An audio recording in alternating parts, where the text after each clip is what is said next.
यार फॉग के चलते ट्रेनें ही लेट होती जा रही हैं। पर रेलवे के स्टॉक्स तो तेजी से रैली कर रहे हैं। क्या बात कर रही है? हाँ, और सबसे ज्यादा स्पॉटलाइट में है IRFC। सिर्फ 3 ट्रेडिंग सेशंस में IRFC नियरली 12 से 13% ऊपर चला गया। स्टॉक ने 108 रुपीस के अराउंड स्ट्रॉन्ग सपोर्ट बनाया और जून से चल रहे डाउन ट्रेंड के बाद अब रिकवरी ट्राई कर रहा है। पर ये रैली क्यों आ रही है? सबसे पहला रीजन बजट इफेक्ट। इंडिया में जैसे जैसे यूनियन बजट पास आता है, रेलवे स्टॉक्स में एक्साइटमेंट बढ़ने लगता है। याद है 2024 का इंटरिम बजट? IRFC उसके 2 महीने पहले ही डबल हो गया। अब बजट 2026 आ रहा है और मार्केट फिर से मान रहा है कि रेलवेज और इंफ्रास्ट्रक्चर पे हेवी स्पेंडिंग होगी और IRFC जैसे कंपनी सीधा बेनिफिट लेती हैं। और दूसरा रीजन क्या है?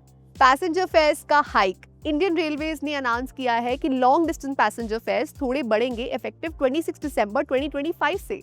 इसका मतलब रेलवेज का कैश फ्लो बेटर और पूरे रेलवे इकोसिस्टम के लिए पॉजिटिव सिग्नल है। तीसरा और काफी इंपॉर्टेंट रीजन है IRFC का फंड रेजिंग मूव। IRFC ने अपना first ever zero coupon bond issue किया और 2981 करोड़ रेज कर लिए।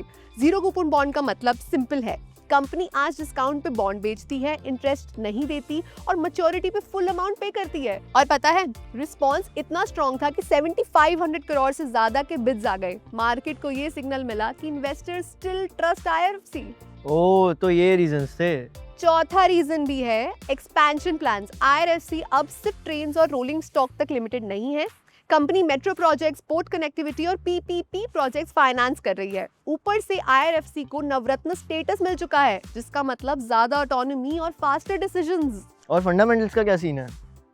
हाफ ईयर रिजल्ट सितंबर 2025 तक काफी सॉलिड है। रेवेन्यू थोड़ा सा गिरा लेकिन प्रॉफिट 10% से ज्यादा ग्रो हुआ। 3522 करोड़ का पैट, कंपनी का AUM 4.6 लाख करोड़ के ऊपर और उसका 98% exposure directly ministry of railways के साथ है, यानी रिस्क काफी लो। सबसे बड़ी बात GNPA, gross non performing asset zero. इसका मतलब कंपनी के कोई बैड लोन्स नहीं है।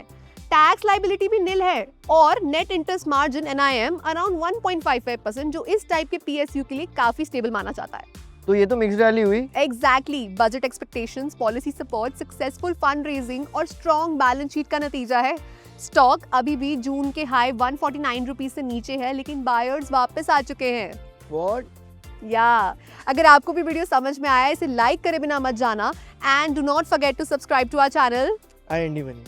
Investment in the securities market is subject to market risks. Read all the related documents carefully before investing.